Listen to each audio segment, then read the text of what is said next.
by these means tests, whether it's Medicaid or food stamps or any of these support systems that have, since Bill Clinton tried to reform it back in the, Sure.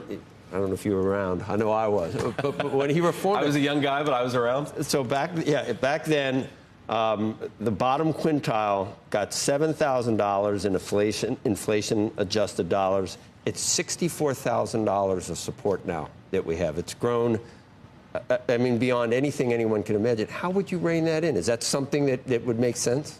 Well, of course, those dollars don't go as far thanks to Kamala Harris's inflationary economic But this policies. is inflation adjusted. $64,000. We have to look at this. So go back to 2019. The U.S. federal budget was about $4.4 trillion. In 2024, it'll be close to $7 trillion. All right, so $2.5 trillion of additional spending in 4 years.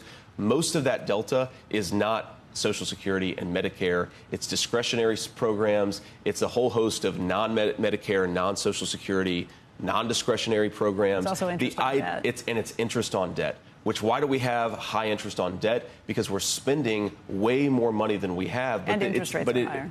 Well, interest rates are higher in part because energy costs are higher and inflation overall is higher. So when you have inflationary policies and you have policies like Kamala Harris, which has made it harder for Americans to afford energy, that drives up the interest rate, which does drive up our debt servicing costs. So we've had a total economic whammy under Kamala Harris. It's been bad on every single set of policies. But if you lower energy costs, you lower interest rates, you make the debt more serviceable, and you bring down some of the ridiculous discretionary spending, you can get the American federal budget over the medium term on a much more sustainable pathway. The problem that I have... Energy costs are down. We were talking about that this morning, too. Energy costs are down. We're expecting the Fed to lower rates. Well, since Kamala Harris became vice president, energy costs for American families are up about 45%, right? Household energy costs. So maybe they've gone down a little bit in the past few months. Still at the pump. But at the baseline from 4 years ago, it's a total disaster. And again, that does lead to higher interest rates, which leads to higher debt servicing costs.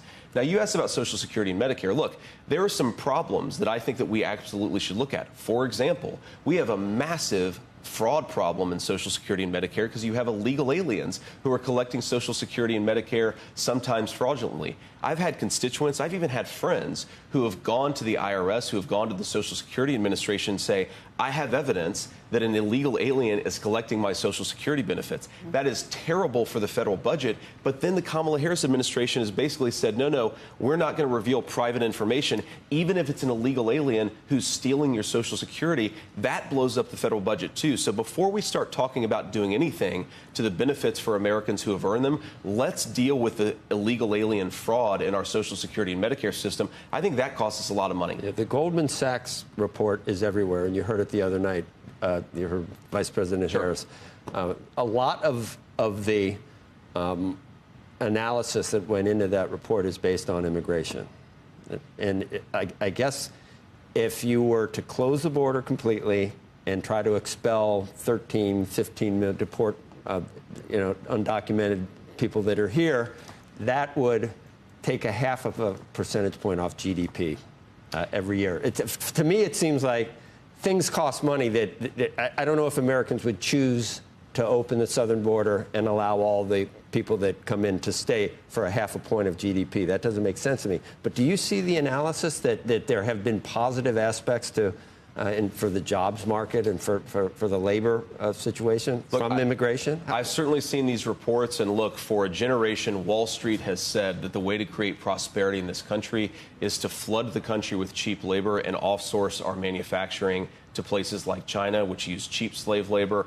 What that's actually led is to communities like Springfield, Ohio, where you have 20,000 Haitians who have come in. Housing costs are unaffordable, communicable diseases are on the rise, and people can't afford to live a good life in this small Ohio town. If the path to prosperity was flooding your nation with low-wage immigrants, then Springfield, Ohio would be the most prosperous country and the most prosperous city in the world. America would be the most prosperous country in the world because Kamala Harris has flooded the country with 25 million illegal aliens. What's actually happened is that over the past 3.5 years, while we've had this massive influx of illegal labor, what's happened? We've had skyrocketing inflation, lower take-home pay, Americans more dissatisfied with the direction of the country and the economy than they've been in a generation. This is not the path to prosperity, no matter how much a Wall Street bank says that it is. Now, this is an important distinction, though, between Kamala Harris's economic policies and Donald Trump's economic policies. Donald Trump believes the path to prosperity is to invest in our country, invest in American workers, and build out the middle class and the great American manufacturing sector that provides the foundation for the American middle class. Kamala Harris wants to import cheap labor and offshore our manufacturing plants to even cheaper labor overseas. That is not the path to prosperity. We've tried it for 40 years, and it has been a failure.